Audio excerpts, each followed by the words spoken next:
The Reaper's End, written and narrated by Emanuel. All of John's thoughts were bouncing around his head like ping pong balls as he walked down his street to get his Halloween costume. Only problem was that there was only one store available in his remote town of Portland, Maine. As he walked down Neverway Street, he approached the store that seemed empty. John took a quick scan behind him to only see the rest of the pavement that he had just walked past. Why he looked back, he himself doesn't even know. Jack walks into the decrepit wood building, opening the door, leaving room for but a beam of light to shine through the room.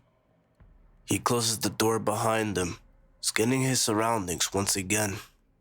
Unsurprisingly, there was not a soul in sight. So naturally, Jack turned around to open the door. But as he reached his hand to open the door, he noticed that he could see straight through his hand to the handle. He looked as if he was an ethereal ghost. Nothing but air. Jack was puzzled, but he did not even have any time to process what was going on when he heard creaking from behind him with a voice attached. "How may I help you?" The voice called out from behind Jack. Jack turned around to face the voice, revealing to him that he was nothing but a man of skeleton, with the same ghostly aura that Jack harbored when he tried to open the door. Equipped with a goatee where a person's mouth would be, just on his skull. Everything on the skeleton man was dingy and deteriorating. I'm looking for a costume," Jack said with some hesitation. The room filled up with silence for 3 seconds until the skeleton man began talking again. "There's no costume here, boy. You best try in the back," Skeleton Man said while gesturing to the back of the store. Okay. Thank you, sir," Jack said while staring at this abnormal sight of this man of skull. "I'll be on my way now," Jack said while quickly turning and reaching for the door once again. Only this time, there was no door. Only the old, decrepit wood that the store was made from. "There is no door, kid. No costumes." So what is this place? Why am I even stuck here?" "Don't you get it?"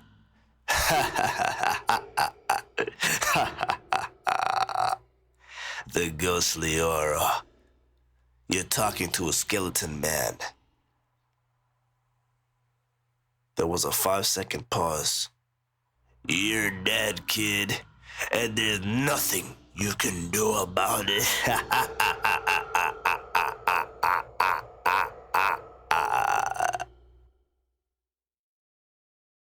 "You're dead, kid. You were tragically murdered like all the other lost souls here.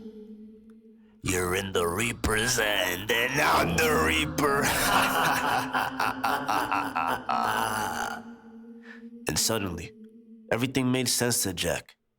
The aura, the light, the emptiness of the store, the nothingness of his being.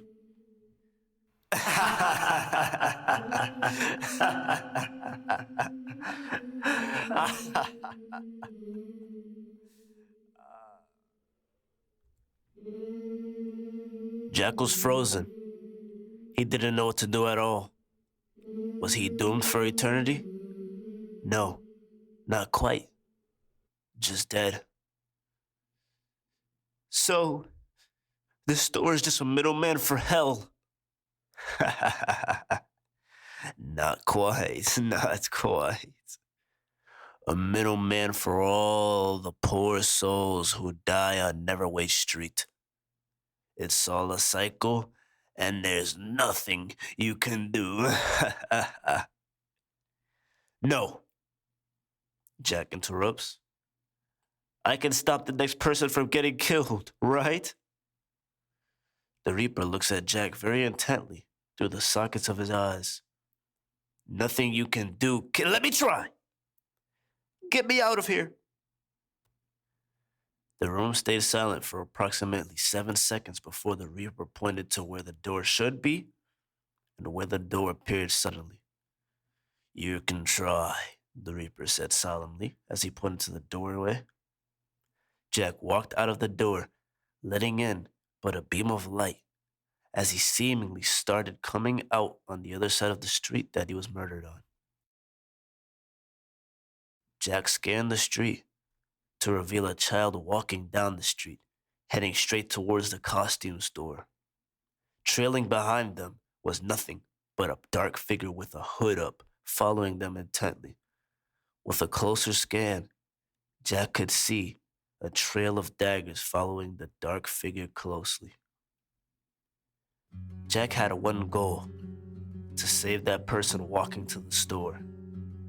So, Jack in his ethereal form crossed the remote street onto the opposing sidewalk and began to follow the dark figure.